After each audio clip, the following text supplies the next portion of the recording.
first I was thinking about, that we could automate everything, and I was like trying to automate everything that I do as a CEO. But I actually learned that if I do that too much, I'm not training my thinking muscle.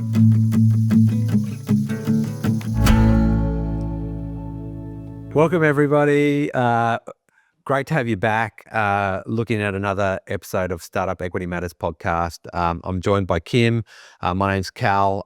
We're here to unpack everything to do with startup equity and particularly around team motivation.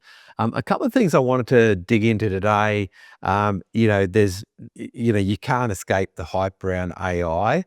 So I'd really love to get some perspectives on what that kind of may mean in terms of team structure for startups, your view as a startup, a founder yourself, but then also thinking about what that might mean in terms of team structure and how that might feed through in terms of how equity incentives are structured, which is very near and dear to our heart. And then the other thing I'd love to dive into as well is we know from the research that we've done that there's a big gap in terms of the understanding of how equity incentives work, particularly for employees who are getting them for the first time. And almost universally, everybody that I talk to, I hear them say that, the first time I got equity incentives, I had no idea. It was after I got an exit that the second time I went back and I really knew how they work. I know that's, again, very near and dear to our heart. And there's some stuff that we do with the Cake platform that I'd love to touch on that. But I'd also like to actually understand, as a founder and as a team, what are some of the things that we do outside of the platform at Cake to actually make sure that our team understand how their career incentives work, and also to tap into that motivational power as we go through our journey as well. So I'd love to dig into that one as well. Let's look at the stuff that we do at Cake. Yep. I think, yes, the teams are changing a lot out there, and we'll get to that. But I think one thing stays the same, to really drive that motivation with equity. It's really important that people understand how it works, the mechanics of it, because it easily can get technical and nobody really wants to read these long contracts. So I think we do a lot of effort in making it more accessible for everyone. For example, we have a monthly all hands, and we always talk about what our valuation has gotten to at that point, and we update that through our app so everyone at Cake can see how that impacts the value of their own equity. So we keep constantly showing what the value is happening and how it's going up when we're doing well and how it's going to impact. So then we try and connect that with the individual KPIs. So we run the company at Cake having objectives and key results. And each employee has one or more KPIs that are directly tied to the OKR. So if they do well on those, the OKRs do well. And the way we calculate our evaluation, that goes up. So it's really giving that ownership to the employee to see how they can influence the value of their own equity directly. Of course, this is kind of gamification, and there's more technical things in how it actually works. But this at least gives that ownership feeling. So I think it's an advice. I think it's really to talk about it a lot and educate. Through our app, we also have a lot of little explainers that makes this really easy. And the employee can, in their own pace, figure out the equity, and they can play with the value of it and all of that. So I think that's really, really important to keep educating people and create a lot of transparency, and then showing them how they can influence the value of their own equity. Yeah. When you're talking about valuation, obviously, we're not doing a raise every month or whatever, it could be, 18 months or whatever between raises. But what you're talking about, applying a valuation multiple that's consistent with your last raise or something like that, is that? Yeah, I would call it an internal valuation, Yeah. something that we think is reasonable, Yeah. and we're measuring what's the likelihood of being able to actually do a raise and do a secondary, or according to that multiplication. So it's an internal one. Yeah. We can update that evaluation through the app so the employees can see that. And then we have been successful at, when we have done, for example, our last raise, to hit pretty much that valuation that we've given over time. So that's really, making sure we do at least our best efforts to get a valuation that is fair and reasonable, and we can achieve it. Yep. Okay, great. And if we get back to the teams and all of that, I think it's really exciting times because technology has always been a disruptor, but certainly with AI, it's really disrupting a lot. And I don't think anyone really knows where it's going. But it's super exciting because we are getting more capabilities, and I think it's also really highlighting the value that is in human creativity and building a great team and all of that. I think at Cake we are more to the believer of a great team of 2 to 50 people creates better products than the one person team with a bunch of AI bots. And I think also it's a lot of stuff with AI is easy to kind of generate an MVP, Yeah. but to actually build a real product, especially something as complicated as equity that touches finances and legal and like the real world. That's harder to just make an AI code like a platform like Cake. So I think it's really important to understand what it is you're trying to solve technically, and then have the right team for that. And so that's how we think about it always at Cake, because there's a lot of stories out there. You can just build an app in an hour or something, but that's typically not the right thing to do for many cases. So one of some of the things that we are seeing is that as we get these technology opportunities, I would call them, and we're still figuring out where it can really accelerate our goals. Some things are more clear that we do need to kind of upskill with these technologies. Also, as we are a tech company and we deal with a lot of tech customers as well, so understanding them well, understanding the performance of their teams and all of that is helpful for us as well. So we're definitely seeing trends that, well, you need to be able to upskill yourself with AI, and we need to use it in a way that we can bring out the human qualities that I mentioned, for example, creativity, and being able to then leverage the AI to do things that are more about automation, all of those things that can free out more of the lower value work. Yes. More, exactly. All of that. So those are clear things to deal with. But we also maybe seeing, that there's people that have already technical skills, programmers, and are closer to AI, becoming very, very valuable. Especially as VC funding is pouring into those type of companies. So it becomes harder to attract those type of talents, which means then it becomes really important to have those extra incentives like equity. Especially with engineers, they're quite savvy in understanding equity, and especially if they've tried it before. The US is a very mature market. They understand it very well, so they will certainly demand it. So I think taking a step back to look at what does a great team look like for your company in the next 6 months, what's the right technical skills, and what are the less roles you might need now, and with which things that could be automated, and are there more technical people that you need to attract.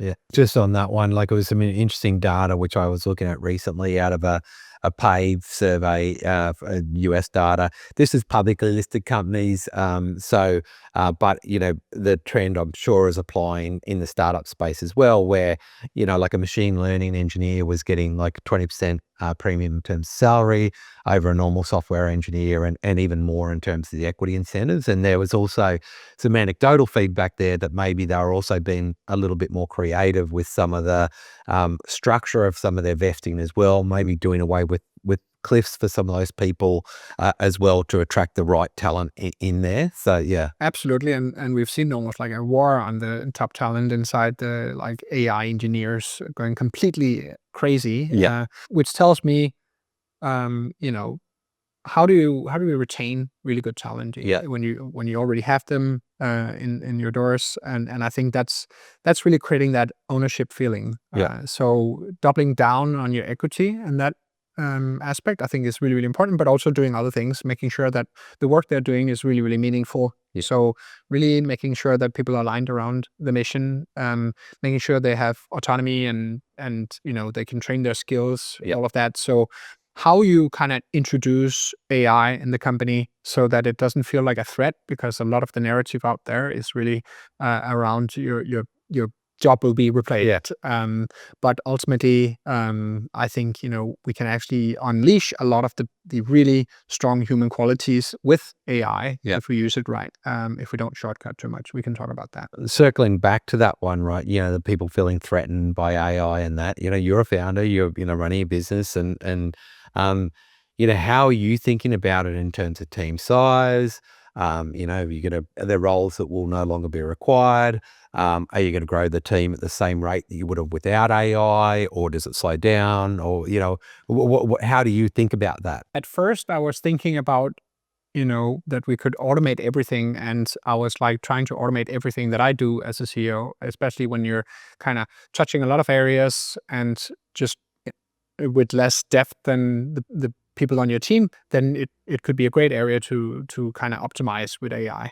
But I actually learned that if I do that too much, I reduce the thinking about the problems. So I distance myself from them, and I'm not training my thinking muscle. I've actually kind of taken a step back. And what I do now is look at what are the key areas that me as a CEO need to get better at. So I want to train the thinking muscle. And that means that I need to kind of pause before I start asking for an answer, or I need to really rephrase how I use LLMs to not just give me an answer, but to more pull out ideas that I still don't know in my head in a way. And so taking that to the team, then I look at, well, what do we need to achieve? What's our strategy? What's our goals? Again, with the OKRs, okay, what's the right team to achieve those things? But think about each person having some thinking muscles that they need to train. And then making sure that we create a structure when we introduce more automation and AI to make sure that people actually keep training that skill. So we'll really filter what they should do and what they shouldn't do. But we don't want to shortcut and just get answers from AI on the things we need to keep training, like we need to train our muscle. So I think the thinking is similar to training a muscle. And it's really important to keep making sure everyone at Cake and in every startup has that opportunity to keep training that thinking muscle. I mean, one of the things that I've found interesting, and I had an aha moment a couple of months ago, it can be the servant and actually take a lot of the admin, the stuff that you don't really want to be doing as well. But it's also really effective as a master and actually challenging your thinking and actually, training you on how to actually do different things and everything as well. So it's quite unique in that, it has that real dual. But you also have to be careful, because if you don't kind of prompt it in a way to challenge you, it will just basically tell you that all your ideas are fantastic and you're on the right track. So, that feels really good to hear. You might want to listen more to that than your manager or someone else that actually has some valuable feedback as well. So I think that, slowing down, pausing a bit before we jump to answers, and structure it, prompt it in a way that it challenges your ideas. I think it can help with that. If you drill down to, are you going to have more people than you would have expected, less people than you would have expected? What is that actually? How do you think that plays out? I've actually shifted mindset a bit in that, and I will shift more mindset. But I actually was, as I saw we could do more and more automation, and I felt more empowered as well. I could automate a lot of the stuff that I was doing, and thinking we can have, more and more agents working in collaboration with us and oversee them, which I still think is relevant. I took a step away from that and just thought that, well, we don't necessarily need to automate everything. So it's to build a great company, a generational company. I think that's for the long run. And for the long run, for me, that is a great team. So, so I was thinking more that it's better to look at the ideal team size. That is where we can create a great culture, where we can move fast, where we can learn together, all of that. So I kind of went first to say we need a lot less people. Then thinking, well, that we could do that. But I think for the long run, it's really, really, it's better to just look at really what do we need now, and constantly learn every 3 months, assess what do we need now and what can the technology amplify that. And we bet as much as we can on the people. And we have most of our team at Cake have been here for years, right? Yep. So we have a really good retention at Cake, and I love that about Yeah. Cake, and I want to continue that, and I think that's how we're going to build a generational company. I don't think it changes a lot in like the certain size, maybe, and I also don't think it changes a lot in how many people we hire. Yeah. That would be more if we went to do a big raise, Yeah. and we'd potentially look at building new products, and then we probably hire for that. Yeah. But we would still kind of hire with the mentality of understanding how do we scale really well, how do we keep a really great culture, Yeah. and we want to have people that really want to be in Kate for the long run. From what I'm doing personally, and my team's doing, that the AI should definitely be an enabler to be able to actually scale further what you do, and that's part of what our mindset being product led. But it's another enabler, another tool that can help you do that. Following on for that one, it has been interesting.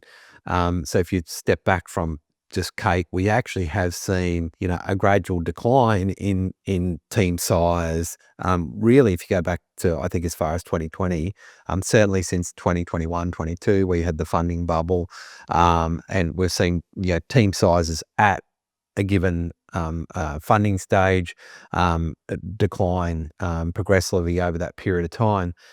Do you think that is going to continue, or do you think it flattens out in terms of the broader startup universe? I can't predict the future. I think it will continue to go down a little bit more, but I do think it will kind of plateau in a way as we find, or the market finds, a balance between the one-person billion-dollar companies and the kind of more several hundred people companies size. So I think it will flatten, but it's still going to decline a little bit in how many you need to hire. But the old model has changed, where you could pour in 10 million in a raise into a company and then hire a bunch of salespeople and scale like that. That works still in some cases, but it's a lot less of that. So that model has changed a lot. Now we have to scale in different ways. So money has to be spent differently. So I think a lot of that money then is going to more the specialists in eye with the thinking. But I think, there'll be a lot of experience with that. And I think 90% of that is probably not going to lead to anything. You spoke about the fact that there's a lot of people in the Cake team that have been around for a long time. I feel like when we're talking about equity incentives, we often talk about like the initial grants, and you're given a grant and it's 4-year time-based vesting and that. Interesting at the moment, like the half one data out of PitchBook that I saw recently was saying that a quarter of all funding deals in the US in the first half were still either flat rounds or down rounds, right? And then you factor in retention and other things. How do you think about the top ups and equity grants from from a retention perspective? And it could be due to the tenure of the person, or it could be due to the fact that we raised at a higher valuation and they're given options there, but then now they're out of the water because of down round. How do you think about that? And have you have some tips for founders about? I think we had a playbook before where you kind of could predict how much to allocate and predict how many people you would hire, their seniority, and then have a better understanding of exactly how much you need in the pool. So I think when you live more in a chaotic, rapidly changing world, I think you need more of a buffer. So I think I would advise founders to keep a little bit more of that equity, and just assume that they will use it differently, whether that is to spend a bit more on some talent that is really sought after, and you have to have a buffer for that. But I think, and also just maybe you want to double a bit more down on the team that you actually have. Maybe you want to expand the exercise period a bit more. I think that's the direction we want to go. And I'd advise founders to think like that. When you say keep a little bit more, are you thinking, maybe allocate a little larger pool size, or are you just saying like, make sure that you've always got a bit of a buffer there and some capacity. And so if you're getting close to maybe allocating that initial 10 or 15% that you've done, make sure you're topping it up proactively. Yeah, I think it's like probably two scenarios. One is when you're doing a raise, you can actually kind of, ask for more if that, but that's really a conversation with when you're doing the raise, and you could potentially say we need more options to attract these top talents. But I think the more important is just do better with what you have. So you probably have to just be a little bit careful how much you give away to future hires, and also try and have more from the team that you currently have to retain them, especially the people that are, that you identify as really contributing to your growth and being able to get these new learnings that you need from with the new technologies and being able to share them internally in your team. That's really compounding value and really important now. So you want to make sure you kind of retain those people. Again, it's more than equity. I think it's making sure that people do meaningful work, that they're connected to the customers that they're working for, and creating more value for, that they are healthy and don't burn out. All of those things are super important. So, allocate a bit more options, but make sure you also double down on the other reasons why you're in a startup. Some really good insights around potential impacts of AI. As you said at the start there, it's very much an unknown. So we're guessing at some of those things. Can you give us a just quick summary on some of the tips that you said, some of the things you want to be thinking about in terms of pool size and those sort of things? So what are like 2 or 3 main things that founders need to be thinking about as they go into a more AI-enabled team? How does that impact how they're thinking about their equity grants? 3 things. At your next raise, ask for a little bit bigger option pool size from your investors so that you can hire that really great talent. 2, also make sure you allocate more for your current team to retain them, as there's a war on great talent, so people are being poached. And 3, I would throw out your hiring plan for the next 2 years and replace it with a more 6 months, very flexible option plan. Yeah. So those are the 3 tips. Yeah. Okay. Great. Some of the things we do at Cake, I think use our app because you can let employees educate themselves along the way. They can play with future valuation. We have a modeling tool for that. And it's a great tool to communicate with the founders whenever they're receiving equity. We have a 2-way comms there. If you could, can you tell me about that? How does it work? And there's also a goal setting element there. Can you just tell us a little bit more about how that works? When you set up on Cake as a founder, you invite all your employees. They get their own app. And they can follow the ownership that they have. They can plug in their life dreams. If they have if the company has a great exit, then they can have a meaningful outcome, and they can already kind of visualize that on the app. And then they can put in future scenarios. If we exit for 100 million, what does that look like to my equity and all that? Probably not surprisingly, but the most popular goal is not a Ferrari but it's actually a home, right? Home ownership is the number one goal that people put in there in terms of what they'd like to do if they get a gain out of their equity. Yeah, the central theme is around family and getting together with them, flying across borders or buying the family home, which is wonderful to see. Yeah, great. I think also just as founder, talk about it frequently, explain it, be available to talk about it, lean into it if it's a bit uncomfortable, if it's hard. We have a lot of education around it. So I really want to help that connection between the founders and employees and the understanding that happens between them. So when are you talking to your team about it? We do it at all hands. We always focus on this as one of the subjects to see this is what we have achieved, and because of that our valuation has grown, and that has this impact on your equity. So I think it's just making sure the narrative is always there, and then do one-on-ones with the team and just ask what does it look like for you? What's a valuable outcome for you in regards to equity? What are some of the things you dream of?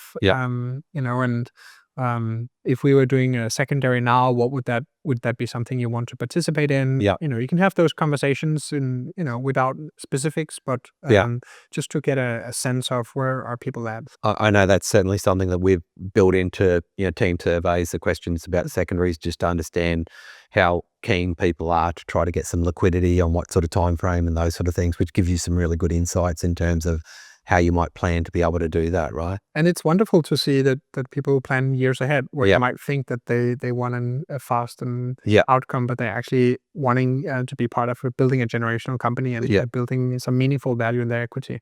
Yeah, in regards to the valuation, I think we call it an internal valuation because you can't control these things, and you can have times when the valuation is going down, and you want to have those honest conversations with your employees. But ultimately, it's coming back to how each employee can influence that valuation, how you're going to do this together. And I think that's ultimately why the people are there, why it's meaningful to. It's not just to get an exit tomorrow. It's really about doing something amazing together with an amazing bunch of people. Thanks, Kim. Thanks for your insights. Really appreciate the conversation today. Hopefully, there's some good gems in there for people, particularly around, how to actually engage your team, around, how the equity incentives work, and then how to get motivated by that and tap into it. Also some interesting, we are in interesting times with just the pace of change and the impact of AI on businesses and teams, and all trying to look at that crystal ball around what it looks like, and some good tips there in terms of actually maintaining flexibility to attract talent, but also to reward existing talent with that as well. So if you have specific topics you'd like us to cover off, please drop them in the comments. We always love to hear the questions you have about these topics, but also any suggestions about other things you'd like us to cover as well. Thanks very much. Cheers. Thank you.